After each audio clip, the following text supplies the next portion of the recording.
Thank you for tuning in to the GSMC Basketball Podcast presented by the GSMC Sports Network.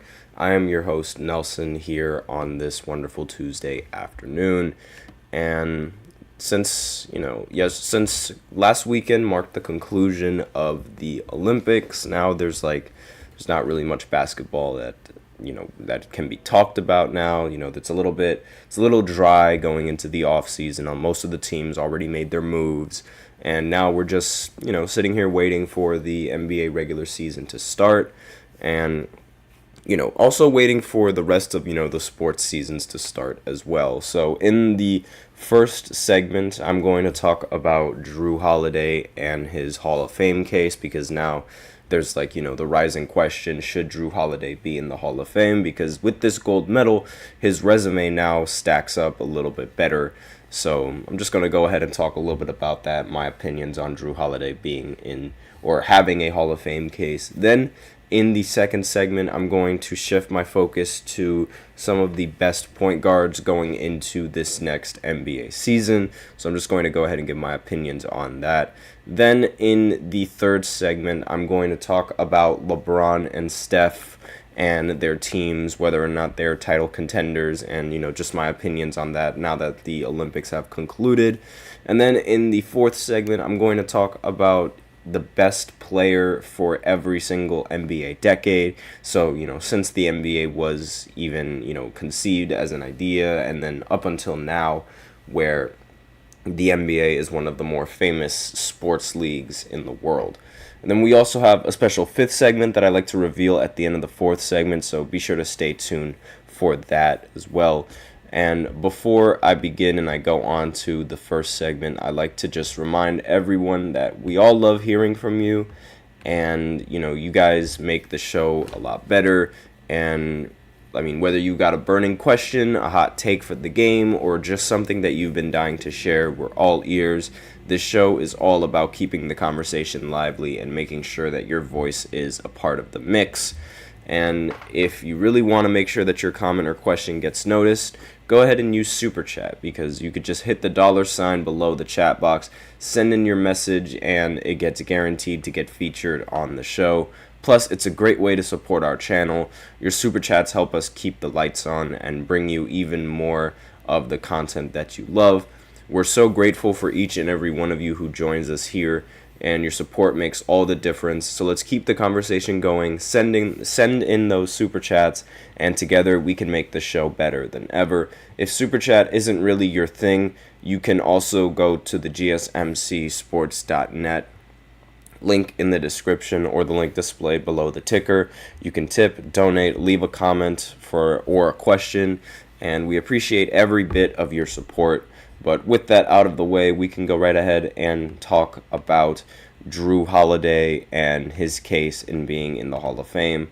So ever since the conclusion of these Olympics, obviously with the conclusion of a very important event like the Olympics, there's going to be a lot of players that, especially for United States basketball teams, there's going to be a lot of them that add more to their legacy. So, Carmelo Anthony, while he doesn't have much of, a talking point for his NBA career in being in the Basketball Hall of Fame, he does make the argument with all of his Olympic history and his Olympic gold medals. The fact that he has 3 of them already makes him a worthy Hall of Fame, a worthy first ballot Hall of Famer, compared to, let's say, if you were to remove all of those, gold medals and all of those first place, achievements that he has in the Olympics, maybe his career might not seem all that great. It's really like his Olympics that end up giving him that final push. Similar to how, Jrue Holiday and these Olympics might give him the final push for being into the Hall of Fame. So let me just go ahead and read off some of Jrue Holiday's accolades. He is a 2-time NBA champion. He is a 2-time Olympic gold medalist, a 2-time All-Star, a 6-time All-Defensive selection, and he has 15,000 plus career points, 1,400 career steals, as well as 6,000 plus career assists. And that just begs the question, does Jrue Holiday belong in the Hall of Fame? And given these two Olympics and, the two championships that he has, it's very difficult to tell because, one of the things about the NBA, the Basketball Hall of Fame, is that a lot of basketball players end up making it in the end. Like, you think it's easy to make it to the NFL Hall of Fame, it's even easier to make it into the Basketball Hall of Fame, especially if you have an Olympic resume under your belt. But according to this article, now that the dust has settled on the 2023-24 National Basketball Association season, with the Boston Celtics winning the NBA Finals, discussion on some of the best players have started. So over Jrue Holiday's career, he's averaged 16 points per game, 4.2 rebounds, and 6.4 assists. Holiday has also been one of the best defensive players in the league as well as in his time. And, defense at the point guard position has sort of been a lost art. Like, you don't really see that many guards now, be heavily focused on the defensive side of the ball as much as you were to find them, in the 80s or in the 90s, right? You don't really see point guards handling much of the defensive load. You see them more, working on the offensive side of the ball and actually trying to run the offense a little bit more efficiently as opposed to, being a unit on the defensive end. But Jrue Holiday, and throughout the span of Jrue Holiday's career, he's been a little bit different. He's been a competent defender for the majority of his career in the NBA. And he also has, a pretty competent arsenal on the offensive side of the ball as well. So he's one of those rare two-way guards that's pretty competent on both ends. And he wins. Like, he's been part of winning teams for, not just one time in his career, but multiple times in his career. Like, apart from recently winning with the Boston Celtics, he's won with Giannis Antetokounmpo on the Bucks, was arguably the second option on that team, and, won a championship when nobody really expected them to win a championship. I mean, like, at that time, you would think that, maybe the Lakers or maybe the Brooklyn Nets would end up winning. You wouldn't think that the Milwaukee Bucks would end up winning the championship. It was one of those rare occurrences where it was like the favorite to end up winning the finals ended up being a completely different team in the end as opposed to the team that everyone was rooting for from the start. And there was a recent quote going in, while he may fall short of a bid for the Hall of Fame, Holiday is still a very good player. The Hall of Fame is reserved for the elite of the elite, and Holiday may not make the cut. He might not make first ballot, that I will agree. He might not make first ballot, but he might end up making, the third ballot. I wouldn't be surprised if that's the ballot where he ends up making it in. And obviously, it's still relatively young there's still a lot more time in his career. His career doesn't end with these Olympics. So if the Celtics end up going back to back and he's a part of that, then maybe we'll be looking at this conversation a little bit differently and be like, yeah, he definitely deserves to be in the Hall of Fame. But as of where things stand right now, I'm not entirely sure because yes, he may have two championships, but he was never the best player on any of those championship teams, even though I don't really think that should mean much because despite the fact that he wasn't a number two option for both of the times. I mean, he was for Milwaukee, but he wasn't for Boston. I do think that his role for both of those teams should not be undervalued just because he wasn't the number one option, because he had very important games in both of those stints going for the championship. Like, he played pretty well when he was on Milwaukee, and he ended up, having a pretty decent game in the finals with the Boston Celtics, and he was pretty valuable for the Boston Celtics overall. And I don't think, your performance has to be, at least top two on your team in order for that ring to even be considered in your career, because there are a lot of players that have multiple championships, but whether or not they're Hall of Fame talent is still something to be desired. Like, that's not really, you could have a pretty good resume in terms of winning, but it's like if you're not one of the better players on those championship teams, then it's really difficult to get that championship considered by the media. Like, for example, T-Mac, a lot of people, they say that he didn't make the finals, right? I mean, technically he did make the finals in 2013, but it wasn't as a number one option. They made it to the finals in spite of him as opposed to because of him. And a lot of people don't really count that finals appearance because of the fact that he wasn't the best option on the team. So that's just a little bit of an example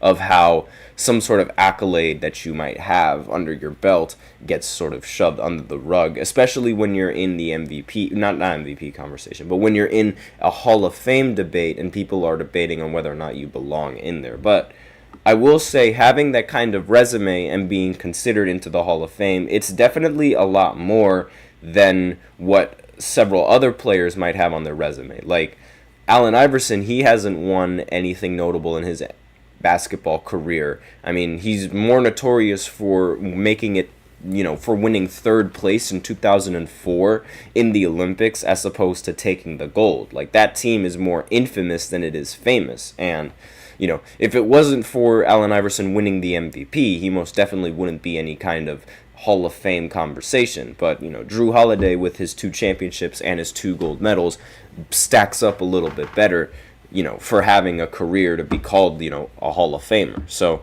that's sort of all that I have to say about this segment. I think, we still have to wait just a little bit. I know Jrue Holiday is relatively old compared to majority of the guards, but his career isn't over yet. So we don't even know if he's thinking of joining the Olympics next 4 years, like in the future when the Olympics come to California. We have no idea if he's going to be participating in there. And maybe if he ends up winning gold for a third time, his Hall of Fame case is going to be a little bit more, it's going to be better.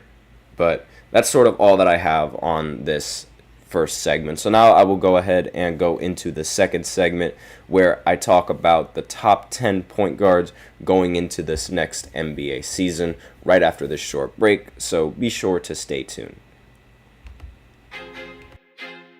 I feel like I'm losing my mind. Is everybody in the world blind? Please, Lord, give me a sign, a sign. I feel like I'm losing my mind. Is everybody in the world blind? Please, Lord, give me a sign, a sign.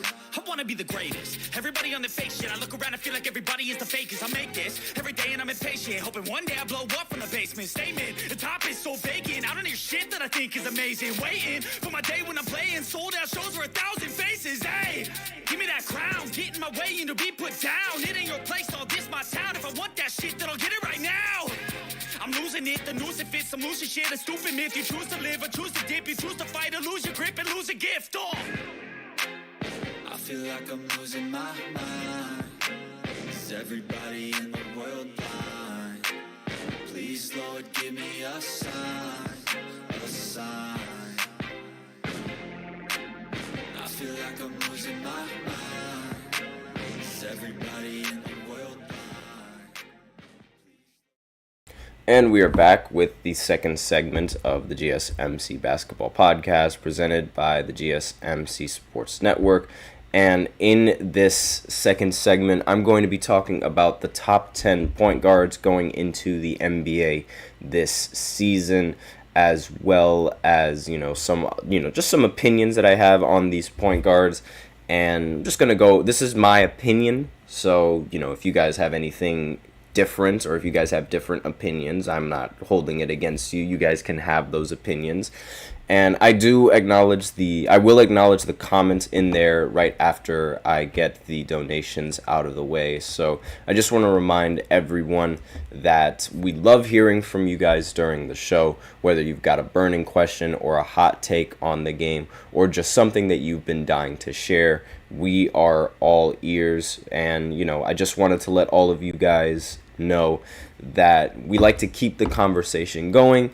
And if you really want to make sure that your comment or question gets noticed, you can go ahead and use Super Chat. Just hit the $ below the chat box, send in your message, and it's guaranteed to get featured on the show. Plus, it's a great way to support the channel. Your Super Chats help us keep the lights on and bring you even more of the content that you love. We're so grateful for each and every one of you who joins us here. Your support makes all the difference, so let us keep the conversation going and send in those Super Chats, and together we can make this show even better. And if Super Chat isn't really your thing, you can also go to the link in the displayed below the ticker on every show segment, gsmcsportsnetwork. Really helps the show. You can tip and donate and leave your comment or question. We really appreciate every single bit of your support. And with that out of the way, we can go ahead and go into the second segment. But I will go ahead and acknowledge that comment in the chat by Anthony Mobb. So he was, this was in the first segment where I was talking about Jrue Holiday, him being in the Hall of Fame. So he said that he liked Holiday, but he didn't think that he is a Hall of Famer. He's a good player, but his resume didn't really justify him getting into, the Hall of Fame. And, I get that. I can understand that some people don't think that someone with his resume really stacks up to the Hall of Famers. But, Yao Ming, he's in the Hall of Fame, and he only has all-star selections under his resume, as opposed to, Jrue Holiday, who has Olympic championships and NBA championships under his resume. Not as many all-star selections as Yao does, or that Yao has had throughout his career, but he has won in the sport several times, and I wouldn't really be opposed to him making the Basketball Hall of Fame, especially with his winning gold medals in the Olympics.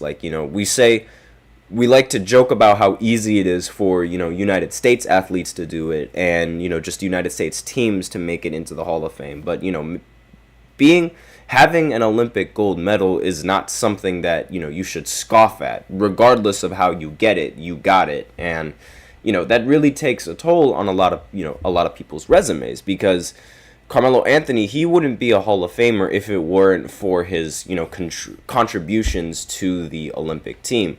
And a lot of other NBA players, they probably wouldn't be in the Hall of Fame had it not have been for their Olympic careers and winning an Olympic gold medal. But that's just my opinion on that. So with that out of the way, we can go into the real second segment, which is going to be talking about the best point guards going into the NBA this season. Now, again, this is my list. This is my opinion. So you guys can have all sorts of opinions, and you can tell me that I'm just completely wrong, or that my list makes sense. But this is it's my opinion, and this is sort of just a thing that I wanted to do. Mob also had a response to what I said. Yao was one of the most dominant centers in his era. Was Jrue ever considered one of the best point guards at any point of his career? Yeah, I understand, that sort of debate, and yes, I do understand that, he has never been considered one of the top players in the NBA at his position, but despite not being considered a top player, he has contributed a lot more and has arguably, a nicer looking resume, as opposed to just, making a bunch of all-star games. And the fact that his career is cut down relatively short to injury is also taken into account. I understand that, but I always think that, your best ability is your availability, and the fact that Jrue hasn't really been injured as much as Yao Ming has, it definitely gives him a little bit of an argument. You wouldn't make him a first ballot, obviously, but, being in the Hall of Fame is a completely different story. Now, for the top 10, the list that I'm doing, it's literally just the best point guards, I think, that are going into this season. So it's just based off of what they've done recently, and, just how well I think they're going to end up being towards the end of the season, right? This is just, taken based off of, their recent performances in the NBA. And I'm just, putting them on a list of who I think is going to have, the best season with point guards, right? So I'll just go over the list so that way you can see. Like, it's not really like a top 10 point guard list of all time, because I don't think that would be here forever if I did that. But these are just the point guards that I think are going to be best going into this next season. So for number one, I mean, I think you'd be pretty crazy if you don't have this point guard at number one. Luka Doncic, he's arguably been the best point guard in the NBA for the longest time. And the only thing that's really, hindering him, I guess you could say, even like I wouldn't even consider it hindering him. The only thing that a lot of people really hold against him is the fact that he hasn't made it to that he hasn't won an NBA championship. And before this year, it was he hasn't made it to the finals. But now that he has this finals appearance under his belt, and given how he played in the postseason as well, I think it's pretty safe to say that he is the best point guard in this NBA right now. He finished the season averaging 33 points per game, 9.8 rebounds, and 9.2 assists. And I mean, he was able to shoot 48% from the field as well, along with 38% from three. He's just a phenomenal athlete. Has made the All-Star team in every single year except for his rookie year. And in this postseason, he averaged 28 points per game and was also able to record 9.5 rebounds as well as 8 assists in those games as well. And, he shot very efficiently in the postseason as well, arguably one of his best. Like, actually, you can make an argument that this was his worst postseason in his entire career, and still he ended up averaging 28 points and was shooting 44% from the field and 32% from three. So, I mean, if you don't have him as the best point guard, then I don't know what to tell you, because, I mean, there's really no argument, in my opinion. Then next on the list, we have SGA. Obviously, he's one of the... If you don't pick Luka as your best point guard, then you're probably going to pick someone like SGA. And, given his stats and given, the fact that he was the second in MVP voting last year, I wouldn't really call you crazy for that. He averaged 30 points per game on 53% shooting from the field, and he also averaged 35% from three as well as 87% from the free throw line. I mean, he was super efficient all year last year, and if it weren't for, just his team overall being better than the Denver Nuggets, he probably would have ended up winning the MVP this year as well. They were the best team in the Eastern Conference. They had the best record. And, the only reason why he's not number one is because Luka Doncic ended up outplaying him in the postseason. But, outplaying really means, it just means that they ended up winning, because SGA, for the majority of the postseason, he was averaging 30 points per game, 49% from the field, and 43% from three. So it wasn't like he was getting outplayed dramatically by Luka Doncic. I mean, he was just having a better night. Now, next player on this list is Stephen Curry. Like, he's not the best point guard in this league anymore, given the recency bias now, a lot of people are probably going to consider him the best point guard in the league, and I wouldn't really be opposed to that. However, this was one of Curry's weaker seasons, and he ended up averaging 26 points per game, shot 40% from three, and also 45% from the field. So I did say it was a weaker season, but, it was still a very strong season for Steph, and a very strong season for any point guard if you really think about it. And the only real knockoff for the season was the fact that he didn't really make it that far in the postseason. And that's sort of like the only bad thing I can say about Steph Curry's season, because aside from that, he ended up, playing 74 games. He averaged a very consistent 26 points per game, as well as also tacking on 5 assists with that as well. And he ended up winning a gold medal for the United States, so that also has to be considered. But it's really the basic, Luka, SGA, and Steph Curry. If those guys, they have to be in your top 3 point guards. Then On number 4, we have Jalen Brunson. Now, a lot of people, they might put somebody like Ja Morant over him, maybe someone like Tyrese Halliburton, or, excuse me, maybe somebody like De'Aaron Fox they would put over Jalen Brunson. But what Jalen Brunson did last season for the Knicks, he averaged 28 points per game, shot 40% from the field, and excuse me. He shot 40% from the field as well as 40% from the three-point line, and he was arguably, the best player for the New York Knicks, and the biggest reason why the Knicks even had all the success that they had this season, took them to the second round. Whenever you take the Knicks to the second round, that's already like a Christmas miracle. The Knicks barely make the playoffs, and, averaging the numbers that he did, with, considering his height, he's 6'1", so rather undersized for a point guard in today's NBA. And also in the postseason, he averaged 32 points per game, shot 40% from the field, as well as 31% from three. He was a completely different person in the entirety of the postseason, and it was unfortunate that he ended up losing, but I really think that the biggest reason that the Knicks ended up losing in that postseason was because of injuries and not because of Jalen Brunson or his play. So that's my opinion on Jalen Brunson. He's definitely the fourth best point guard on this list. Then next player on this list is going to get a little bit controversial. A lot of people don't really like putting him this high on the list, but I, for one, am different.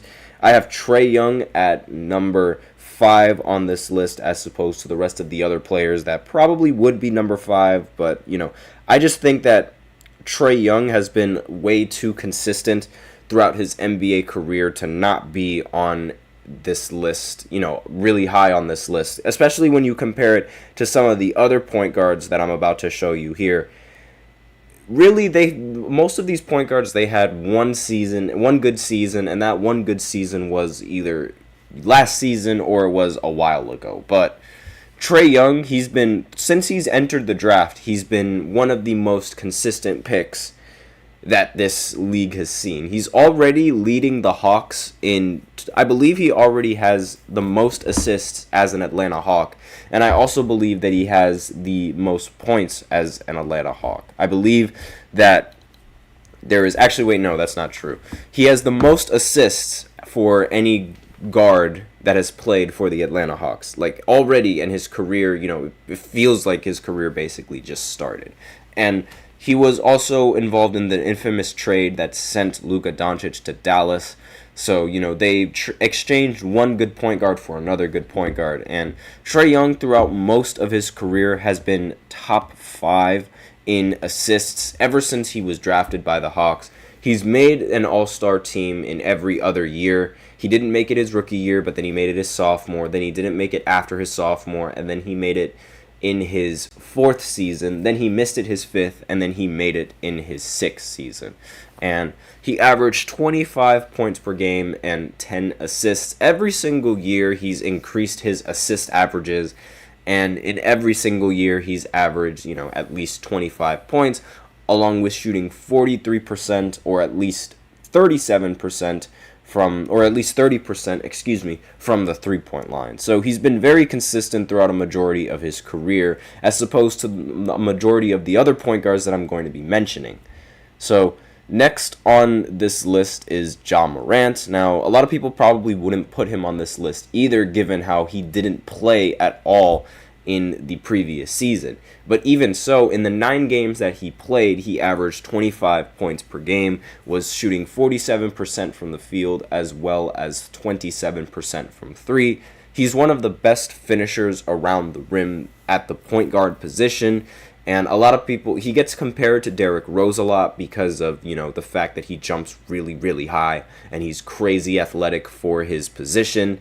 And I really don't think that's an awful comparison. A lot of people, they really they hold Derrick Rose to a high account, mainly because of nostalgia. But I think, not Jrue Holiday, I think Ja Morant is, I hope he makes Team USA next year, and he would be a great selection for the team. And obviously, the fact that he has, the athletic ability to dunk the ball like he does, why wouldn't you want to put him on the team? And so I think, he's going to have a great season coming up. And, the injury just slowed him down for a little bit.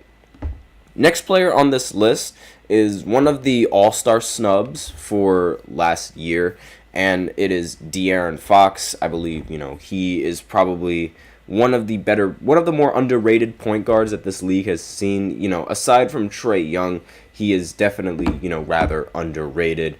And, he should have made an all-star team this year, in my opinion, with the numbers that he was putting up. I mean, he was averaging a pretty decent, this is just, my opinion, a pretty decent 26 points per game, and was shooting 46% from the field as well as 36% from three, was in the running for clutch player of the year yet again, led the league in 2 steals per game, like at the point guard position, and was also able to account for 5 assists as well. I mean, if Ja Morant wasn't a guard in this league, I would definitely, consider De'Aaron Fox as one of the top guards, because, Ja just, he's definitely way more athletic of a player than De'Aaron Fox is, but I'm not going to sit here and say De'Aaron Fox isn't athletic. That would just be blasphemous. Who would do that? And, De'Aaron, he's just as fast as Ja. They have basically every single aspect that you could think of in a slashing point guard. Both of them have. It's really dependent on what order you put them in. And I would probably put Ja Morant a little bit higher, given, his successes in the postseason. And, De'Aaron, he's only recently made the postseason, a couple years ago. And aside from that, he hasn't really had, that much success in the postseason. And compared to Ja Morant, who was able to make it past the first round in the postseason, and even able to, for a lot of people to consider them as a threat, a championship level threat. You never really considered the Kings as a championship level threat. And so that's really, my sort of opinions on that. Next player on this list, again, is probably going to be a little bit controversial, but I have Tyrese Halliburton. Now, I'm not a big fan of Halliburton. I haven't been a fan of Halliburton at all. Even when, his hype around the league, when he was, going on that crazy run with the Pacers, even in the postseason, I was just never really a fan of Tyrese Halliburton. I always thought that there should be some other point guard that wasn't him, that should have been on Team USA. And, despite this, and despite all of these, shortcomings, I guess you could say, he's still a pretty talented player in this league. He averages 20 points per game and averages 10 assists as well. I have Trae Young over him, because Trae Young's been doing this for much longer in his career. And, Tyrese Halliburton basically just started doing this. And he's averaging, along with the 20 points, he's also shooting 47% from the field and also 36% from three. And again, it's just the fact that this is the first season that he's actually putting up these numbers. That's why I'm ranking him so low. If he does it next season, then maybe he'll be, a little bit higher on this list. The next player after Tyrese Halliburton is the other Tyrese Maxey. And he had a little bit of a breakout year, averaging 25 points per game, 6 assists, as well as shooting 45% from the field and 37% from three. The only real problem that I had with him this season was the fact that he didn't make it far in the postseason yet again. But when you're playing with Joel Embiid, that's usually bound to happen. But even that, in the postseason, he was ridiculous. He averaged 29 points per game on 47% from the field and 40% from three, and was also able to average 6 assists along with those 29 points. And he was just going off in the postseason. And it's really difficult to not put him on this kind of list with, the things that he was doing in the postseason. And finally, the last player on this list is going to be Damian Lillard. Now, he had a much weaker year than a lot of the other point guards on this list. And, the only reason why he even makes this list is because, I just can't really name any other point guards that were better than Damian Lillard. But with that being said, I do think Dame played pretty underwhelming this season. This is the first season that he's played without the Portland Trailblazers, so it's a new environment, so all of that is taken into account. But again, playing with someone like Giannis, I would have assumed that this team would make it to at least the conference finals, or at least the Eastern Conference semifinals, because I'm very surprised that they didn't go ahead and compete with the Boston Celtics. Damian Lillard, he made the All-Star team this year, but I really don't think that it was deserved. I do think other guards deserve to make it as opposed to him. He averaged 24 points per game, 40% from the field, 35% from three. We've seen him average a lot better numbers throughout the majority of his career as opposed to his time on Milwaukee. So that's sort of why he makes the bottom tier of this list. Again, I just think the other point guards they had better seasons than him. That's really all it is to it. So that's all that I have for you on this second segment. So now I will go ahead and go into the third segment where I talk about LeBron and Steph Curry and the expectations for them this season. So I'll be right back after this short break. Be sure to stay tuned. Looking for your daily fix of sports talk without having to pay for it? GSMC Sports Network is available on YouTube. Just search GSMC Sports Network. Get your fix of daily sports talk shows on YouTube, absolutely free. NFL, college football, NBA, MLB, MMA, UFC, fantasy football, and so much more. GSMC Sports Network has shows running all day long, with new sports shows starting every 2 hours. Just like on your favorite cable sports channel, except GSMC Sports Network is absolutely free. Just search GSMC Sports Network on YouTube to catch one of your new favorite shows, like the GSMC College Football Podcast, Chip Shot Football Podcast, Hoops and Heels Women's Sports Podcast, GSMC Basketball Podcast, and so many more. Check it out for yourself. GSMC Sports Network, now available on YouTube absolutely free. Search GSMC Sports Network on YouTube right now.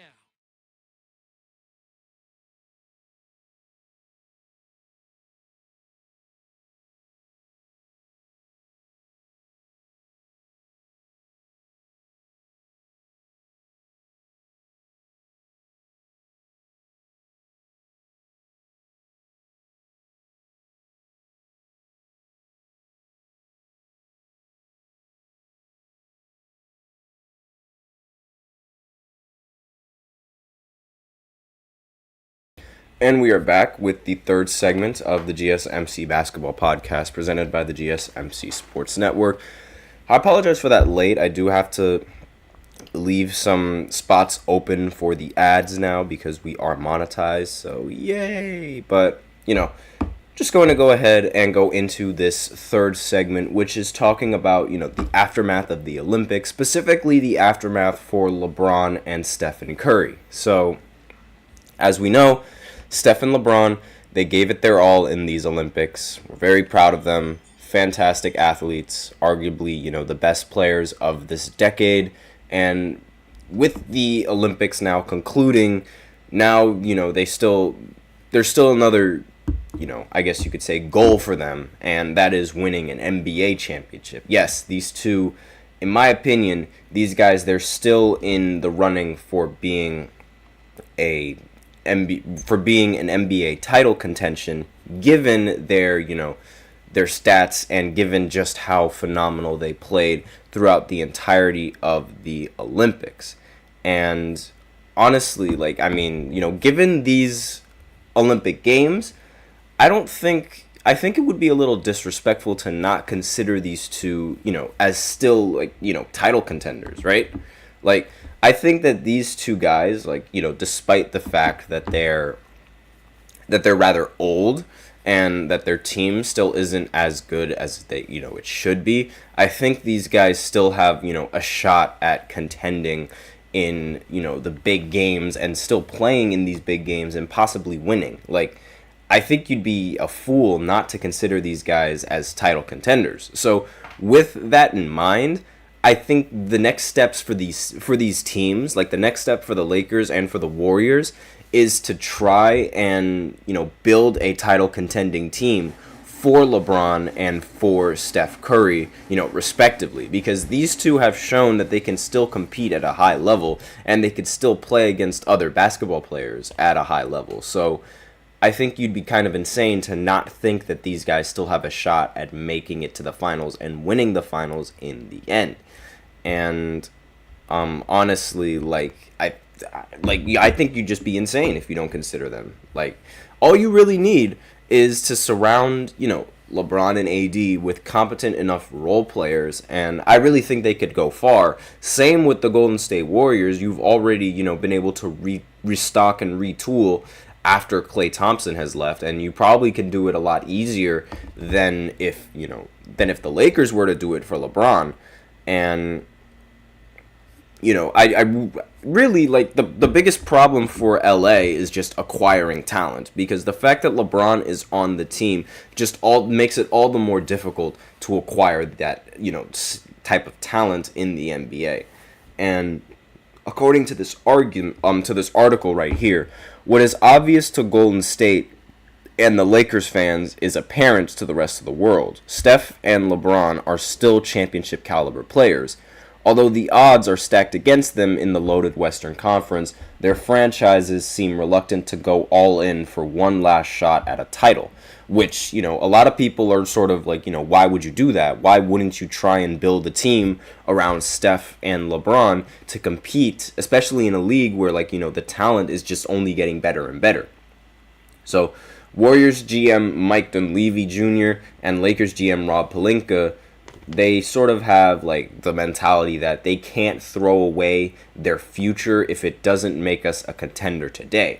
Which, I just think is I think it's a little bit blasphemous, because, if you have a prime LeBron and if you have a prime Steph, every single team you could assemble is a contending team just based off of the fact that you have one or the other. And, it's really it's almost a fallacy at this point, thinking that, Steph, if he didn't have a good team, couldn't win a title, and if LeBron, if he didn't have a good team, couldn't win a title. A lot of people, they like to push that narrative that, it's past LeBron or it's past Steph Curry's time, when in reality, I really don't think that's the case. So, Curry also capped his first Olympics with arguably the two greatest individual performances in Team USA history. Should be peeved that the Warriors stood pat at last season's trade deadline. Although Golden State owned the rights to essentially all of its future draft picks and had tradable prospects Jonathan Kuminga, Brandon Podziemski, Moses Moody, and Trace Jackson Davis, management didn't really budge, trying to acquire Klay Thompson again. Curry also should be irate that Dunleavy wouldn't include Kuminga in a potential deal for Paul George and Podziemski in a package for Lauri Markkanen earlier this summer. The Warriors, they haven't really, they were able to retool after Klay, but, you'd expect them to get some sort of all-star talent for Steph Curry to work around, but given, what they've done, it's sort of shown that they don't really want to build a championship roster, and they sort of want to rebuild. I don't really understand, the thought process of having teams and the rebuilding stage. I mean, you would think that a lot of the GMs, they would learn from, the mistake of wanting to rebuild a little bit early, as opposed to, just dealing with the talent they have now. I believe, and on the football side, New England did this with Tom Brady, and we all know how that ended up. I mean, almost immediately after they decided to not sign Tom ended up going to Tampa Bay and ended up winning with them over there. And it proved to be one of the biggest, mistakes for the Patriots in recent memory, not giving Tom Brady another chance.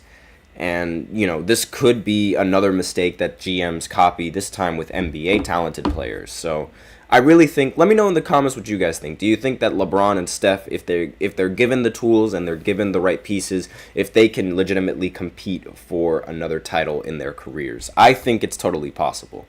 So that's going to be it for the third segment. So now I will go ahead and go into the fourth segment, where I talk about some of the best players of the previous NBA, of the previous NBA decades, excuse me. So this will be dating from, I'll start from 2020, from the 2020 years all the way down to 1996.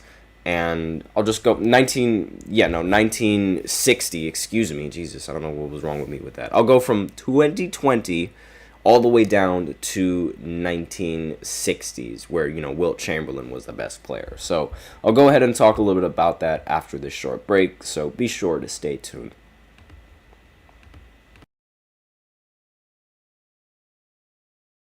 For the best and latest podcasts available anywhere, go to the podcast app on your cell phone and type in GSMC to access free content-rich podcasts on health and wellness, book reviews, sports, entertainment, relationships, social media, movies, technology, finance, and even weird news. Subscribe and download the GSMC Podcast Network's family of shows, available everywhere podcasts are found.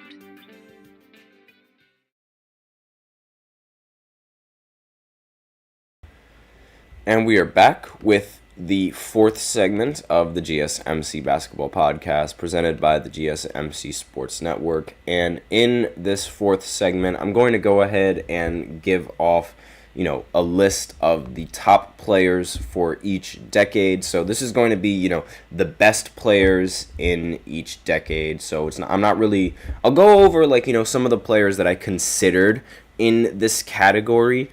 But I'm just going to go ahead and, defend the players that I ultimately selected for this category, as opposed to talking about the rest of the players that could be selected for this category. So I think for the first athlete, we might as well go ahead and start with the 2020s. So I think the best athlete for the 2020s so far, given what we have, is Nikola Jokic. And a lot of people that I also considered for this, for this spot was Luka Doncic, as well as Giannis Antetokounmpo. Giannis came really close compared to Luka when I, decided to give off this list. But I think that Nikola Jokic edges out just a bit more because of the fact that that the numbers that he averages on the offensive side of the ball, they're just completely out of this world. We've never seen a player like him make triple doubles look this easy. And we also have never seen him rack up MVPs this easily. He should have won the MVP 4 years in a row in the span, from 2020 all the way up until now. He should have won 4 MVPs. The fact that he didn't win an MVP in 2023 is just, I think that was just blatantly wrong. I think people were pushing the narrative that Joel should have won the MVP, and in the end, it ultimately amounted to Jokic winning the championship in the year that he didn't win the MVP. Basically, every single year in the 2020s, he's won a Most Valuable Player award. He's done that in either the regular season or in the postseason. There has not yet been a single year in the NBA where he hasn't, even been in the top 2 of the MVP conversation in the 2020s. So because of that, and along with the fact that he's just a triple-double machine, I don't think you can consider anyone else for being the best player in the 2020s so far. Again, Giannis was a really close second, and the only thing that was really helping Giannis was his defense and the fact that he was actually able to play that side of the ball just as efficiently as Jokic is able to play on the offensive side of the ball. Giannis can do both, but, Jokic just does so much on one side that it's very difficult to not put him at number 1. So that's my opinion. I have Jokic as the best player for the 2020s. And again, if you have, Giannis in that category instead, I'm not one to stop you. And again, if you also have Luka Doncic as one of those players in your category, again, I'm not one to stop you. I think Luka is a phenomenal player. But again, Jokic has, for basically every single year he's in the 2020s, he's done something in this league. And it's I think you're insane not to put him there. Next, for the 2010s, this is, the decade that a lot of us grew up with. Well, me specifically grew up with. So LeBron, clear-cut, the best player of the 2010s. No argument at that. A lot of other people that were considered for this was Stephen Curry, as well as Kevin Durant. Those two are arguably the other, two best players of the 2010s. But really, throughout the entirety of the 2010s, there has not been a single time when LeBron didn't win or didn't make it to the finals. Like, he didn't make it towards the end of 2010, but when he was on Miami, he made it every single year. And then 4 years after Miami, he made it every single one of those 4 years. Didn't make it in that year where he played with the Lakers for the first time, but then ended up winning the title with the Lakers once, they acquired Anthony Davis. And he's literally, he's the best player in the NBA right now, and he's been the best player in the NBA, arguably the best player in the NBA right now, because, Jokic is still a player, but throughout a majority of his career, he's been the best player, and the only reason why he doesn't have more than 4 MVPs is because of voter fatigue. I genuinely think that is the case, and if it weren't for voter fatigue, he would have, at least 6 MVPs, in my opinion. I mean, he's really just, the best player for the 2010s. And shots below the belt, just joined. Did I say Tim Duncan? Let's go Spurs.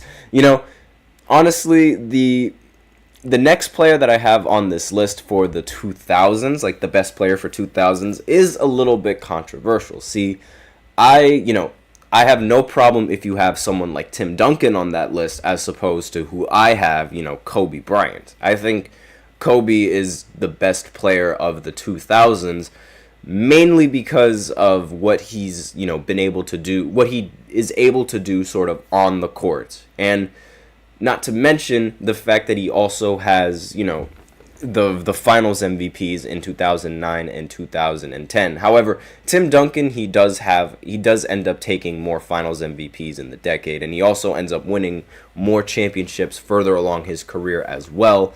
But if you were to put someone like Tim Duncan in this category instead of Kobe Bryant, then I have no problems against that. But I mean, to be fair, I think Kobe, as the best player for the 2000s, is the best player in the 2000s, and there's really no argument for that. The closest player to Michael Jordan, you don't get called that and not be considered as, the best player in the entire NBA.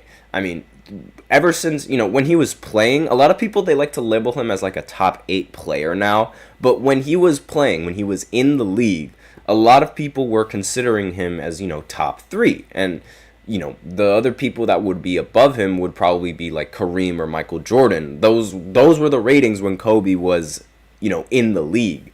And, with his career ending, a lot of people sort of, push back on him being a top 4 or a top 3 player. And I just didn't really understand that. So if you want to have someone like Tim Duncan in that category as opposed to Kobe Bryant, then I'm not opposed, but I would, much rather have Kobe.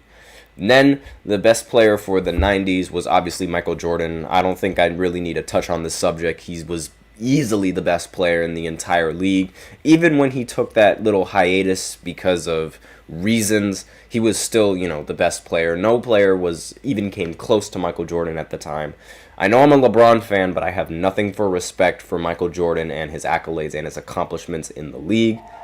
Then the next player, the best player for the 80s, that was Magic Johnson. I mean, he's been the best player for the 80s for a majority of his career. The only other player that's really in the conversation was Larry Bird. And even then, Larry Bird, he didn't really end up winning as many championships as Magic Johnson did towards the end of his career.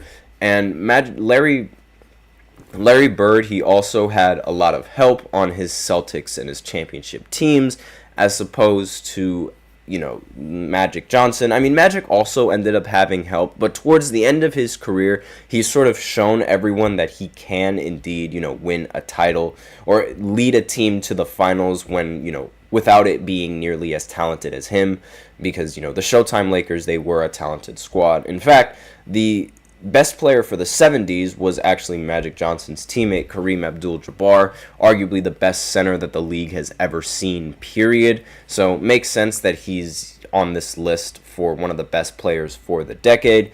And finally, the last player on this list is Wilt Chamberlain. I mean, Mr. 100 points. He holds most of the scoring records in NBA history. There's basically not a single scoring list where Wilt Chamberlain isn't a part of.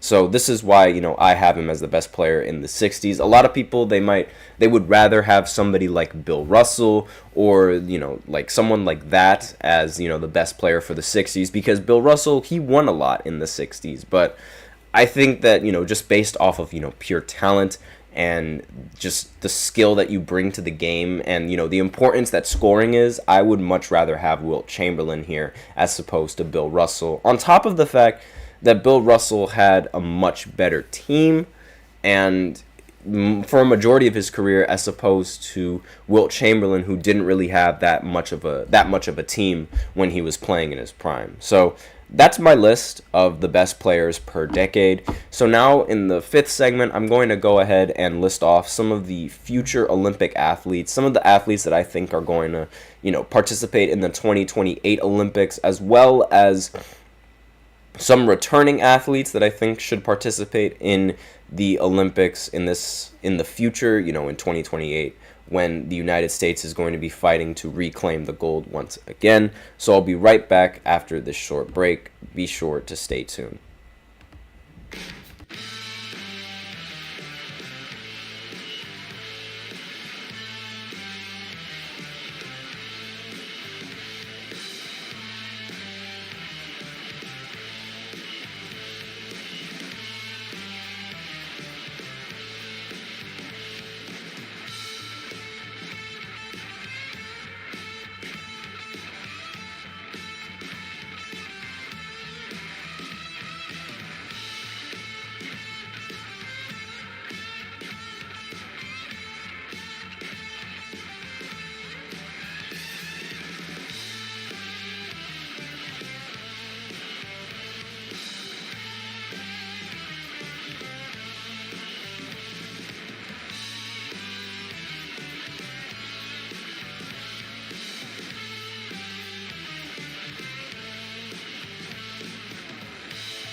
And we are back with the fifth and the final segment of the GSMC Basketball Podcast, presented by the GSMC Sports Network.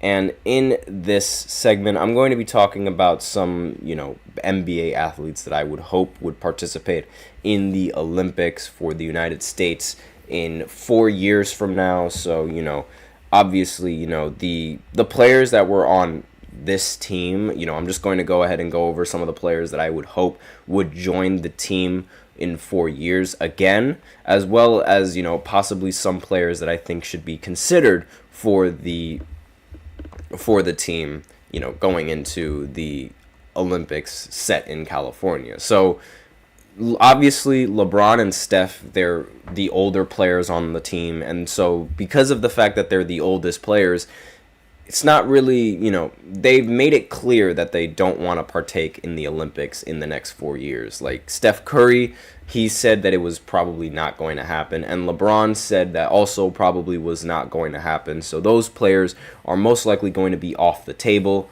going into the, the next Olympics. I mean, in 4 years from now, Steph is going to be 40 years old. And in 4 years from now as well, it should also be noted that LeBron James is going to be like 44 years old. Possibly he's going to be like, 43 years old by the time the Olympics roll around. And so doesn't really leave, well, I shouldn't say leave space, and more than opens up space, but, the fact that those two aren't going to be returning is going to be sad. Now, Kevin Durant, he said he wasn't too sure. So of all of the people that could end up returning, I don't know why. I think Kevin Durant has the best chances of returning. But again, his chances of returning are relatively low. Anthony Davis, I could see him returning for the next Olympics. And same thing with Anthony Edwards and Tyrese Halliburton and Jason Tatum. all of those players that I previously mentioned, and also Halliburton, they could all rejoin the men's roster. I wouldn't actually mind if they all joined. Same with Devin Booker. Like, those guys making the roster again, I wouldn't mind it at all. And Joel Embiid, he said that he was also going to potentially, partake in the Olympics in 4 years from now. But he did say that it could possibly be for another team. A lot of people are thinking that he's going to play for Cameroon, like, the team that he has the citizenship with. And that was the team that a lot of people expected him to represent in these Olympics, as opposed to representing the United States and the men's team. So if he ends up joining Cameroon, I don't expect him to win a gold medal there, but, he finally makes the fans happy. And, I mean, aside from all of those players that I mentioned, I don't really see anyone else, returning to the Olympic roster. And we're really going to have to rely on some other... hopefully, maybe Jalen Brunson could possibly be part of the lineup. And, I wouldn't be surprised if he ends up getting selected and replaced, maybe replaces Steph Curry. But going into the future, maybe Paolo Banchero, he's probably going to be selected for the USA team as well. And Trae Young, I wouldn't be surprised if Trae Young gets selected. I would much rather have Trae Young on the Olympic team than Tyrese Halliburton. That's for sure. And as far as other players go, we have to see, in 4 years who the best players really are, because as of right now, only players that I would really consider that should be, on the roster are guards. I still haven't, and aside from Paolo, there's not another small forward on there that I would recommend to join the team. So, I still have to get everything situated on that. But those are the players that I have, that I hope would be on the Olympics yet again, as opposed to, some of the other players that, are probably, too old to remake the roster. And again, going into the future, because it is in 4 years, so there's still time, we do have to see whether or not we're going to have a competent small forward that can participate in these Olympic Games as well. Because while we do have a lot of guards, the small forward it's lacking. Aside from Jason Tatum, maybe Jaylen Brown could probably make the USA team, but given how his, how should I say, his perception on Team USA has changed, given how they just didn't want him on the team this year, maybe that's not going to happen. Maybe the relationship is already just broken off. But again, I don't really see a problem with him making it. I would have preferred Jaylen Brown make the team than Derek White, but, that's not really in my power. But that's really all that I have on this segment, because we are out of time. So thank you so much for tuning into the GSMC Basketball Podcast, presented by the GSMC Sports Network. Your support means a lot to us, so remember to subscribe to the show, leave a positive review. It really does make a difference. We also invite you to follow us on Facebook, Twitter, TikTok, and Instagram for more content and updates. Thank you once again for tuning in. Also, remember to use the super chat if you want to leave a comment or question. It really helps the show. It definitely is going to get featured if you use a super chat feature, as opposed to, having, a comment, just regularly commented. You have a better chance of getting your comments noticed if you were to do that. It's a great way to support the channel as well, and they also keep the lights on and bring you guys more content that you love. We're so grateful for each and every one of you who joins us. If Super Chat isn't your thing, you can use the link displayed below the ticker, gsmcsports.net. Really helps the show, makes it much more interactive between myself and you guys.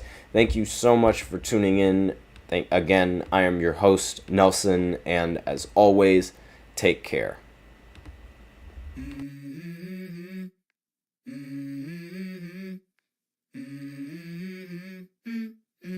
Let's go. I wake up to a little bit of drool on my pillow, feel like it's gonna be a bad day. Yeah, I'm tired of shit, and the coffee ain't hit yet.